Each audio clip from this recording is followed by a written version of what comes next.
This is Ted Smith, a.k.a. Teddy Smith, with David Matthews. 1T. 1T in Matthews. Did I say 2 T's? No, I was just wanting everybody to know my name is with 1T, and I'm not the band podcast guy. audience. Let me just talk to y'all. Let you on inside. By the way, this is deal. New Morning, right? Okay. Well, I was about to say that. Okay.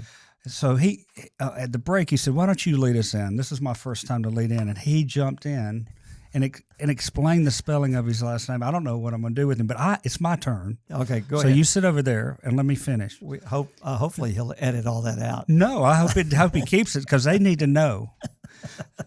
New Morning, Yeah. living forward through grief. That's what we're all about here, Dave. And I had a request at the break about a podcast that I really want to know something about from you. Okay. And we can do that.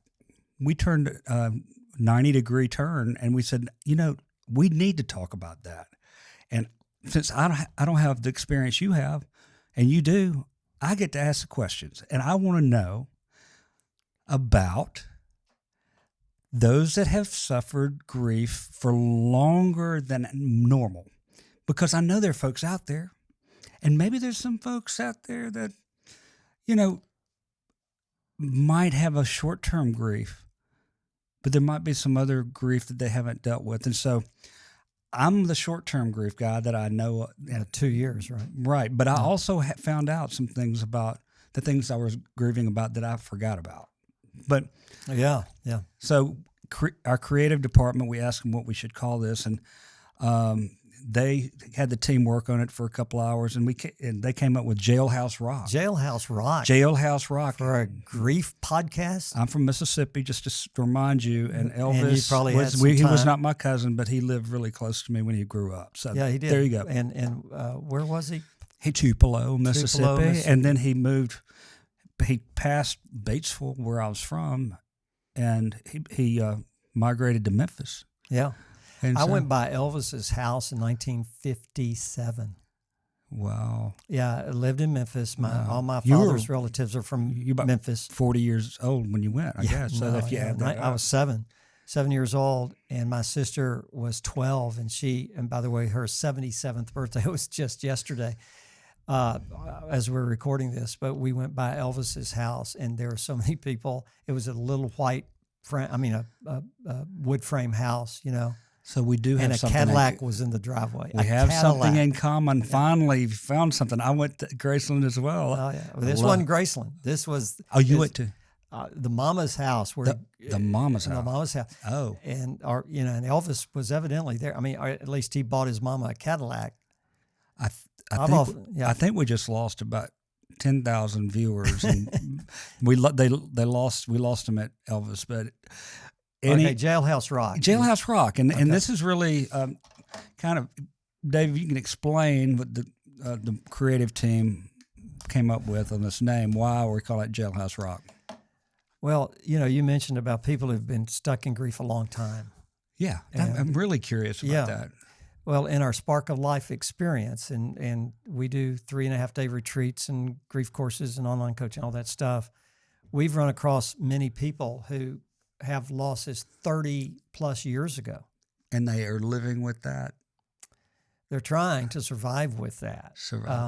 Most of the people that have long-term losses, like a long time ago, I would say most of the people that we deal with have losses anywhere from 3 months to 5 years ago, in that range of 1 to 5 years. Sometimes it's 3 weeks. Right.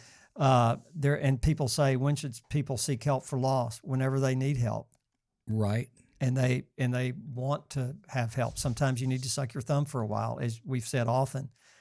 But usually what happens is that people that come to us with a presenting loss, there's another loss they haven't dealt with that might be 20 years ago, 15 years ago, 30 years ago, sometimes 40 years ago. So why do people who don't discover those, how does that happen? Well, that's a great question, and there's no one answer to that question. Many great questions are complex, right? It's just complex. There's no simple answers. Right. But what we have dealt with is somebody comes, well, maybe they come with somebody else to help them with their grief, and they end up working on theirs. One story in particular, a woman came to Colorado, Idaho Springs. We used to have a place up there that the owners gave us to use a few times a year. And she came with her daughter. Her daughter was about 28 years of age, and the mother was about 58 years of age. Mm-hmm. And the daughter had lost her sister. And the daughter was like, 6 or 7, and she had lost her sister. And the mother brought the daughter to the retreat saying, "Oh, I'm fine. My daughter died 30 years ago. Or 25 years ago. I think it was 30. And the sister was a young child when that had happened. Right. And so she must have been in her 30s, the daughter. Mm-hmm. And the mother said, "I'm fine, but I want my daughter to get some help. I've dealt with my daughter's death." Guess who cried more that weekend, the daughter or the mother? Right. Yeah. The mother cried more. Right. That doesn't mean she's hurting more. It just means that she had never really dealt with her daughter's loss 30 years earlier. She had buried it. She had deep resentments about things surrounding her daughter's death that she had never addressed. Or guilt. She had guilt like crazy. I'm sure you had guilt. Yeah. And so she had been stuck in prison without hardly knowing it. But see, she had gone through a couple of divorces. Okay. Yeah. She was living alone. She had been stuck in jail and she told us this. She had been stuck in jail without even realizing she was in jail. Right. So Jailhouse Rock, we need to rock that jail, man. We need to set her free. I was just thinking as you were telling that story, when I went to when I was on the online retreat, and you go through the process, I'd like for you to explain the process of the timelines and your loss events, and you had us draw out like when certain things happened on that timeline. And that's where I discovered some other losses that I'd had in the past that were significant losses that I had forgotten about. Mm-hmm. And I'd like to say forgotten about, but... well, you had buried them to deal with it, right? I mean, I do whatever I can to survive. Some of them are...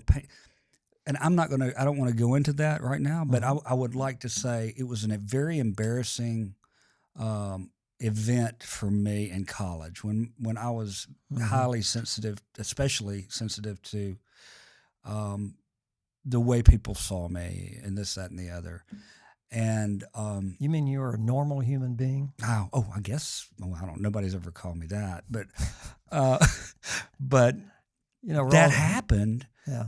I actually left school for a year and traveled in Europe to find myself. Okay, I was like the proverbial hippie,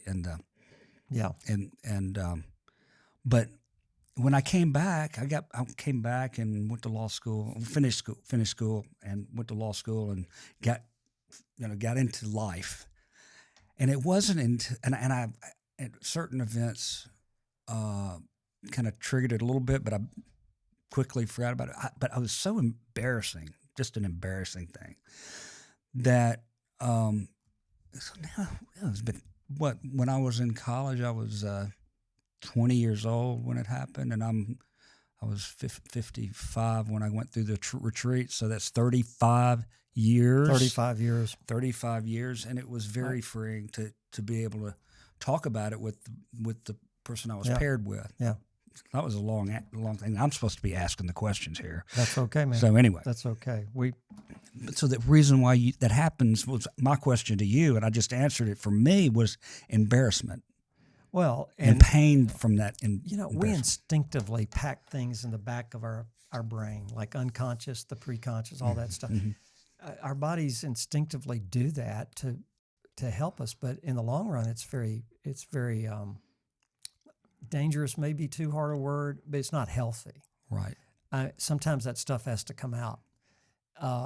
We see that a lot of people who come to retreats with one loss, And then by the time they do their lost story, and we do that in various ways. People can do it in various ways, but it's very important to look back at your life and find some other losses that maybe you've buried or maybe you've never really addressed. Like me and my mom with getting drunk, with her getting drunk every night in my junior high school years. Right. I'd never addressed that. So here I go to the retreat after our grandson dies, or I go get help for my grief, and my wife and I. And I find out that I had other losses that I never dealt with 30 years earlier, 40 years earlier. Right. That happens all the time at our when we work with people in grief coaching or the retreats, online retreats, in person. It happens often. Well, that's my question. Okay, that's how often do you, and I know it varies, but how often do you run across somebody who comes to the retreat or you talk to it at a non-retreat in a certain circumstance, that their delayed response situation, grief situation, was bigger than the one they thought that they were talking to you about? I would say in every single retreat, we have that happen with more than one person. Out of 16 people, we'll have 4 or 5 that go through that. Okay, at so least. like at least a smaller percentage, but still a significant number. We had one retreat. We had 16 people there. They all share their main reason for being at the retreat, and usually it's their worst loss. Usually. Right. It's their most recent worst loss, and usually it's within 3 weeks. That would be pretty early, but usually 3 months to 5 years. Right. Dealing with the loss. And that's just general. There's a lot of exceptions to that. In that one retreat, we had 4 guys. 2 were with their wives. 1 had lost a wife, and somebody else's wife just stayed home. They were all married, except the guy who lost his wife, of course. Right. They came with losses that were present. Mm-hmm. They all ended up working on their dad's loss. Mm-hmm. Some of their dads have been gone for 20 years. Right. Some had died just 5 years earlier. Right. And it wasn't their death they worked on, the death of their fathers. No, it was broken relationships with their dads. Their dad had divorced their mom, or was an alcoholic and beat the mom, or or they beat their kid. You know, these guys. Right. They all ended up working on their father. Right. The broken relationship with dear old dad. Right. 20, 30 years earlier. Mm. And that's significant. Yeah. That's not highly unusual. That is fairly typical. Fairly typical. Very typical. And so it's not just guys, by the way. It's women too. Have you had time, like a gap in time where you've seen that happen, and then you talk to them later, and how did that? I'm curious how that might have affected their life for the positive. Can we say as compared to somebody who has a short loss, but those that have lived with loss, like Eli was asking us at break, what about these folks that have been dealing with this for so long? Is there an effect that you see for the long term carrying that baggage around? Yeah, a bad effect. Yeah, carrying the baggage. Yeah, absolutely. And then on the flip side, those that you've seen discover that, and then afterwards, the time had passed, and they, for example, they might say, "I can't believe I didn't even see it. It was absolutely. It was a snake. It would have bit me." Let me give you the most profound illustration. Please do. Most profound that I remember. Now, I could have similar stories, literally 50 to 100 more stories like that. This is pretty potent. The woman comes from the West Coast. She's 70 years old. She came because she had 2 children that had taken their life by suicide about 2 years earlier. Wow. She had a daughter take her life by suicide. 6 months later, the son took his life because his sister took her life. So she had lost 2 kids to suicide. That was her predominant losses, obviously, right? So she does her loss story on Friday night, And we teach people how to do their story because all loss is in context of other losses. Actually, your loss is in context of all your life. Everything's in context, right? Right. Okay. So she does her loss story on Friday night. Saturday morning, we're getting ready for breakfast. And if you remember breakfast at our Spark of Life retreats, it's pretty neat because it's all the bad food. It's very special. Bacon. Very And I don't special. eat bacon, but my son-in-law who loves bacon. He knows how to cook bacon. Everybody too, loves bacon. Yeah. Jim Gaffigan loves bacon. Yeah. Okay, for those of you who know, Jim Gaffigan is a very funny guy. Yes. Anything's Hot good. Pockets. Anything's good with bacon on it. Anything's good.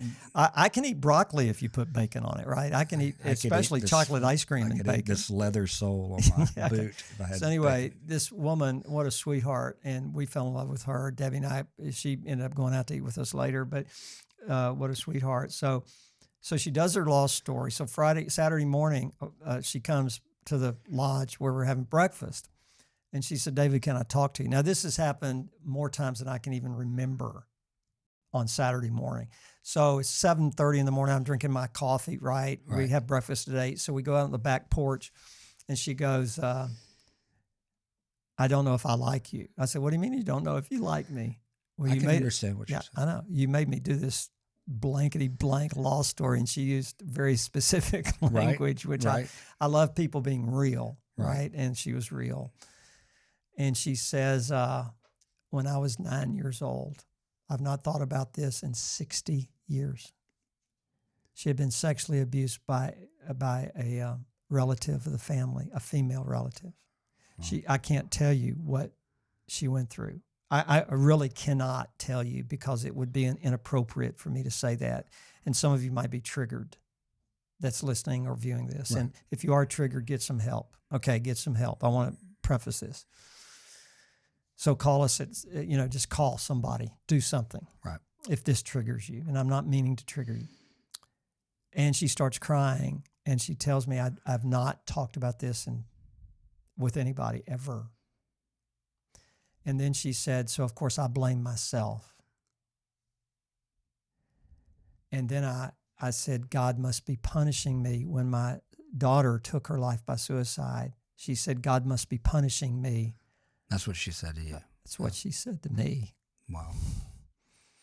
And then she said, and my son took his life. So she considered herself a pile of you-know-what. Right. Wow. So then we had some issues to deal with. Is God punishing her for that? God, is it your fault you were abused? Of course, it was not her fault. She's 9 years old. It's not her fault. Right. We all know it's not your fault. Of course. But if you've been through that, you've probably thought it was your fault, that you were a worthless pile of you-know-what. Right. And so she cried and wept, and I held her. I just held her. And by Sunday, she's a different person.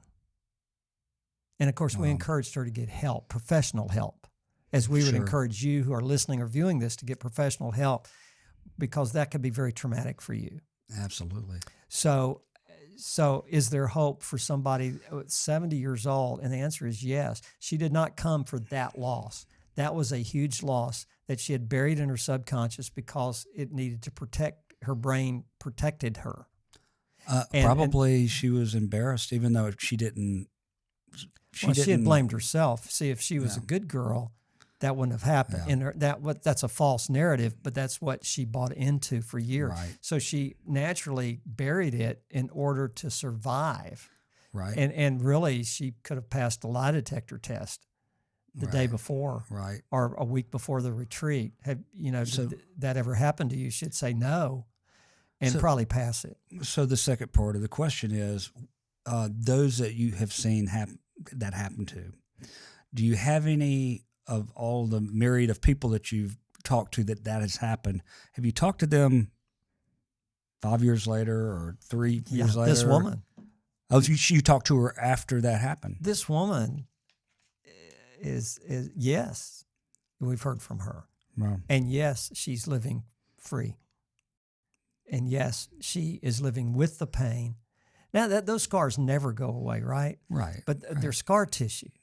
And every now and then those the Band-Aid's ripped off and you bleed, right? But it doesn't destroy you.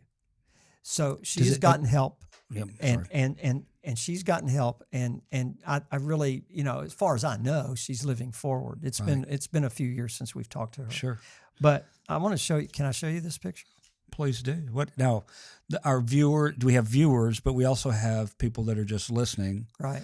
And Eli, can you help? I don't know. They can't ever see this if they were just listening. Maybe we can post it on social media or something. Okay. We'll work on that. Our technical director / producer / director, Eli Whitney. Eli in the cotton gin. It's not Whitney. Yeah. Eli's a great guy. He's our producer, and anyway, what we're looking at, and you can see this obviously on video, is we got this from some seminar I went to. This illustration, and I don't know who came up with this originally, so I don't want to steal. You would give credit, but you don't know who to give it to. Yeah, I mean, I've seen this presented more than once. Right. It's a guy or a woman or a guy in jail. They're holding on to, and the bars are very far apart. And this guy is holding on, or this girl is holding on to the bars on either side of him or her. And he or she could easily step out of jail and be free. Because of the bars. The bars are so wide. Okay. And it's a stick figure. And this person's holding on to a bar in his right hand, a bar in the left hand, and he's very sad. If you see the sadness of his face. That is a sad face, yeah. Okay. Now, the bar on the left represents his past or her past. The bar on the right represents the future. Now, that's where we get Jailhouse Rock. Jailhouse Rock. Okay. Yeah. Just thought of it. That person is sad. What's the number one question that comes in your mind when you look at this? Why didn't that person, male or female, stepping out when they can? Why don't they get out of jail? Uh-huh. They could get out of jail. Anybody objective and not with the emotional baggage this person has would say, let go of the bars and step out into the present. Right. Why haven't they let go of the bars? Well, why are they staying in jail? They are consciously not aware of what happened. Okay. I mean, I'm using the story you told. The story. Why was this lady, 70 years old, still in jail? She didn't want to deal with it, or she was not conscious. Was she not conscious of it? I think she had buried it to survive her guilt. And of course, she did nothing wrong as a little kid. She did nothing wrong to deserve what happened to her. That's what's so sad. Okay, but the power is she finally discovered that she didn't have to stay in jail. Right. Her brain box had lies in it. And the lies was she was to blame for what happened to her.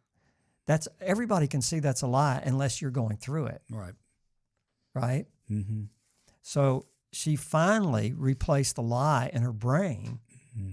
She was not responsible for somebody else's free will decision to do something very evil to her. She was not responsible. So we saw her let go of the bars at the retreat. Gotcha. We saw it. Mm-hmm. Now, why would somebody hold on to the past because of guilt, regret, resentments? They'd hold on one thing because it hurts too much to think about it. It hurts too much. And same thing with those who abuse drugs or alcohol or any kind of addiction. Temporary peace. It feels good for a while. Right. But it doesn't take care of the problem. Right. Temporarily, it does. I feel better if I get drunk. I feel more normal. Right. Fat addicts tell me that. All right. So the future represents all the things we worry about. If I let go of the bar of the future, I'm afraid of the future. Research shows that people who think of the future, more people than not, will be afraid of the future. Well, it's like creating problems in your head that you worry about all the time. Okay. John Baker wrote Celebrate Recovery Workbook. It's a Christian 12-step thing. John Baker did it. Mm-hmm. It's what's his name in California? The guy. the pastor there that wrote the book that sold like 100 million copies. Oh, purpose-driven? Purpose-driven Oh, life. oh. Whatever his name is. Shame on me. I should Yeah, know. well, I do too, and I've heard him speak. And his son died through suicide, right? They had a son. My mother gave me every one of his books, and I read like 2 of them. Okay. So why did I bring that up? Oh, Celebrate Recovery. John Baker came into his office one day and said, we need to do something with all the people who have hurts, habits, and hang-ups. And so this preacher, and of course everybody knows his name but me, and maybe you can look it up. I'm looking up. Yep, keep going. I'm listening. Okay, well, I got to have you. Yeah, maybe Eli can look it up. Which one is the author? Purpose-driven life. Rick Warren. Thank you. So that's I why we so pay. glad. That's that why you're we pay here. the guy. Oh That's my why we pay him gosh. to figure out Rick Warren. You know he gets paid extra when he answers questions like that. No, he doesn't. No, He doesn't? No, he doesn't. We have not signed a contract that pays him extra. Yeah. All right. So anyway, Rick Warren tells John Baker, "Okay, do it." So John Baker, who's a recovering addict, he organizes and starts Celebrate Recovery. That's now in thousands and thousands of churches all over the world. It's incredible. So anyway, in the book, John Baker, the workbook, he says he knows worrying about the future works. I say, why, John? Do you know worrying works? He said, well, because 95% of the things I worry about don't come true. So it works. I got you. Okay. Well, you probably laugh more than any other human that I've ever shared that with, because it's kind of not funny, but it is. Oh, I get it. Yeah. So most people who think about the future are fearful, and most people who think about the past have regrets and resentments, and so we kind of hold on to our resentments of people, right? It somehow is sick that it gives us some comfort, but it really doesn't. It destroys us. So I've got to let go of the past with all its junk. Yeah. And There's let go nothing of the you can future. do. There's nothing you can do about the past, right? Except forgive those who've hurt you. And we're going to have a whole podcast on forgiveness later. But forgive those who've hurt you, and forgive yourself. Well, that's what I was going to ask. Oh. Do you actually forgive yourself for not letting go sooner? It's hard for us to forgive ourselves because we think we have to do enough good to forgive ourselves. Question. No, this is very philosophical. Get this. The best way I've found to forgive myself is to stop trying to forgive myself. It doesn't seem right. Okay, I rob a bank of $10 million. So some preacher said, you got to forgive yourself. I said, okay, I forgive myself of robbing $10 million, and then I can go spend it without guilt. Well, that doesn't work. Right? So forgiving myself doesn't seem fair. So I get that question all the time. How can I ever forgive myself? Right. Well, she had to let go of that past of guilt. And what can you do? You do all you can do. All you can do is all you can do, and all you can do is enough. So you let go of the past and you step into the present. Life is always lived better when I live it in the present. Would you agree with that? Right. So, and, it's interesting, there's absolutely nothing you can do to change the past. Right. But I can change my perception. Except you can maybe become more aware of it and just say, I'm letting it go. Yeah. Because using the lady's example, she did need to deal with the past, and that was just acknowledging that it was there and changing that brain box that wasn't her fault. There you go with that brain box thing. Brains. I like it. Brains are elastic. Yes. I can change my brain box. Yeah. I can keep what is good and get rid of the blankety blank stuff that keeps me bound in jail. Yeah. I need to step out into the present. Here's the deal about another quote I've heard somewhere: incompletes with the past tend to repeat themselves in the present and the future. So we had a guy that I worked with, 8 years old. He comes home from school early. He calls for his mom. He walks in on his mom's bedroom. She's having sex with the guy next door. I mean, in her bedroom. And he walks in and sees it, 8 years old. His mother never said a word about it. He never said a word about it to anyone until the day we're working with him. Wow. And it comes out 35 years later. The reason it came out because he's trying to save his marriage. His wife had it with him because he had treated her like crap. Everybody else, he's the nicest, sweetest guy in the world, except to his wife. And it came out, that story I just told you, it came out. First time he had ever said anything. His wife had become a mother. How do you think he felt about mothers? He felt about mothers like, damn all mothers, if I may say that. Right. Because his mother hurt him. She had never apologized. She had never talked to him. He had buried it. He thought something was wrong with him. And then that was an incomplete with the past. And what happens? You repeat in the present. He hated his mom, but he loved his mom. Have you ever been there? You love your mom, you love your dad, but you hate them. Is that wrong to hate your parents? Yes or no? Ted Smith? It's wrong to hate your parents. It's wrong to hate your parents. Or some people say, they get lawyerly on it. They say, I love my parents, but I don't like them. Yeah. Well, you can love and hate. You can love and hate, right, at the same breath. Right. Yeah. So if the two people on earth that should love me more than anybody is who? Parents. Mom and dad. Yeah. So if mom and or dad acts in a way that communicates to you that they don't love you, then you're unlovable. Right. Who can love you? Right. So he didn't deserve love. So he treated his wife like crap. And she thought she was unworthy. And of course, she's not going to take that, right? And she shouldn't take it. Right. But once that came out, then he was able to let go of those bars and walk into the present. She was able to let go too, but it took a while. It took a long time. Right. And I don't know the end result of that story, but I do know I worked with them for about 6 weeks, and they were letting go. Right. And I again, don't know what the final result. It doesn't really matter for our story. What matters is, it matters to them, but what matters is that I have the capacity to change my brain box and to let go and to step into the present. Any incompletes with the past tend to repeat itself. He was incomplete. He had never dealt with why he hated moms. Right. And then it all came out. And it was repeating itself, his treatment of his mother because of how he was treated by his mother. His treatment of his wife. Right. And so any incomplete tends to repeat itself in the present. So when somebody comes to a retreat and they're dealing with X loss here, it might be the loss 10 years ago, 15 years ago, 30 years ago. Yep. And this might be overkill. And I think you just answered the question. But now let's go 10,000 feet. Okay. And let's wrap this up for our listeners and viewers, because my question, if I were out there, would be, so if I have these losses that I'm starting to think about, this conversation we had, the things you said might have reminded them of something. Yeah. It did for me. Wow. Yeah, it reminded me of the exercise I went through when I was at a retreat. I had forgotten about it, and part of it because I'd let it go. Yeah. After the retreat, but what would you tell them in a nutshell? You mean our listeners or viewers? Yeah. Get help.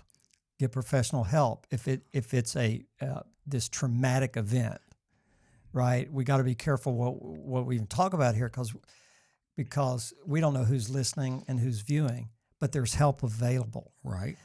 You got to get some help. If you've been triggered and it's a very emotional time, please talk to somebody who will listen. Maybe you can't go and talk to a professional today, but maybe you can talk to a trusted friend or somebody that will listen, and then get some help. At Spark of Life, you can go to Spark. We help you go through these things, and we always are very careful about. There's some things we can't deal with, right? And we can't deal with it on the air here. There's some. Of course not. Yeah, of course not. We just can't deal with that. Right. And so get some professional help. Call a hotline. Call somebody, and get some help. There's help available. The people we have dealt with have been. We have seen people. Now we're not miracle workers. Please don't think we're miracle workers. We are not. And we don't do therapy at the retreats. It's not therapeutic as far as professional therapy. We want to be very clear about that. Right. So, but we do want to help you in any way we can. And sometimes it's sometimes you need professional help. Okay, so with that in mind, those people that are triggered by things they didn't know were there. What about the listeners and viewers that have this weight? They know they've been carrying it for decades, and they're still carrying it. Is there anything that you would tell them other than the obvious, which is it would be helpful for you to address it? Yes. Fear. Is that a fair question? Yes. Fear is such a powerful emotion. And we're afraid if we go there, we just can't handle it. Mm-hmm. But most fears are unfounded. Okay? I mean, not all fears. And if you can't handle it alone, get help. That we've already said that. But don't believe that you have to stay stuck for the rest of your life. You don't. So what's the first thing, the little thing, the one thing that they can do, these delayed? Talk to somebody. Talk to a human. That's the one thing they could do the next day, or talk schedule, to somebody, or think about. Yeah. Okay. That's good. Talk to somebody that you trust. If you don't have anybody, call us. And let's try to connect you to get some help. And then for those who say, well, it is traumatic, and maybe I have talked to somebody and I'm doing okay with it, but it's still traumatic, come to a retreat. Sign up for one of our courses, or get a grief coach. See, you can talk to somebody. You're listening to this, go to sparkoflife.org, and we'll connect you with a grief coach. Eli, you're going to put that information on the on the bottom of the screen, and I want to point to it like they do on the websites. Yeah, you want to point to it and have it's a little down, it's sound down, effect. It's down here. Yeah, it's down. I always wanted to do that too, but I get so confused. Eli's going to make it happen. I couldn't do the weather. Down here or down here. Here's the website, and here is the phone number. And I don't know what to do with my hands now. But I'd make a lousy weatherman because. But I've got one thing Okay. that I would like to ask the viewers and listeners to respond to. It's kind of, I'm stepping out here a little bit, and Eli can cut it if you don't want me to ask it. But ideas are things that they haven't heard from our podcast thus far that they would like to know about when it comes to having a new morning, a new way to mourn. I know I've been there. There's so many things that you don't even know what to ask. But if you have anything, you don't have to put your name or anything. I just put the sentence. It doesn't have to be perfect English. It can be, a thought. Mm-hmm. And we'd love to hear. I would love to hear. What do you want us to talk about? Yeah, what's important to what's you? Important? If you have a story or if you have anything, I would love to hear what they have to say and any questions they have. Other than why is Ted on the show? Oh, that's been asked already, and we just started. I mean, I know, Ted, you're on the show because I want you on the show, and we're friends. Let me tell you one story about getting out of jail. Okay, we had a dog named Ladybug. Ladybug is a black lab. She died at 11, 12 years old. I had to carry her to the vet, and we put her to sleep. It was terrible. And that's a loss. And almost makes me choked up to think about it. But when Ladybug was a puppy, we put her in the bathroom, and our master bathroom had tile on the floor, no carpet, because if she got on the carpet, we were potty training her and all that. We didn't want the carpet ruined in our bedroom. Right. So we had these gates. You know the gates that you buy and you can screw them into the wall? I have one or two. Yeah. Well, I never could figure out how to do it because, mechanical is a foreign word to me. I am not mechanical. I finally learned lefty, righty, tighty, lefty, righty, tighty. Lefty, I have I'm not loose, I'm not loose loosey left, goosey. loose left, I have right, tight. Right. Okay.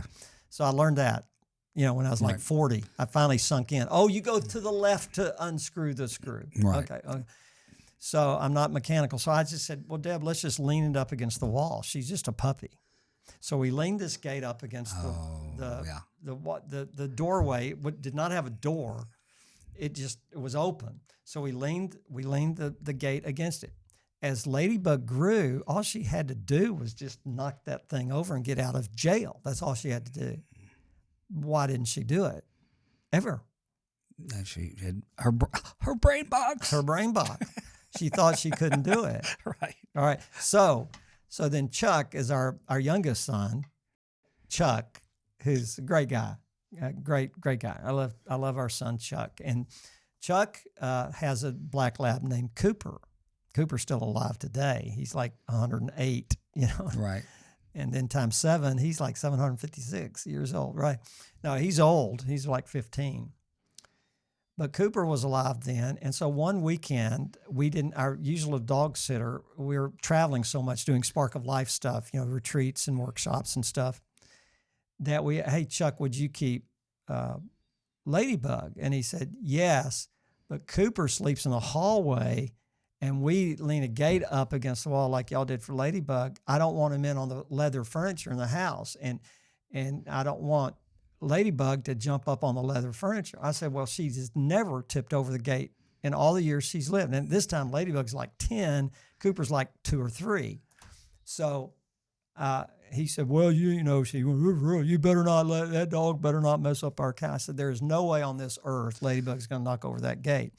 So Sunday night, we go over to the house to pick up Ladybug. We come in from one of our retreats. It's late. He says, your dog knocked over the gate. I wake up Saturday morning. Ladybug and Cooper are both on the leather couch.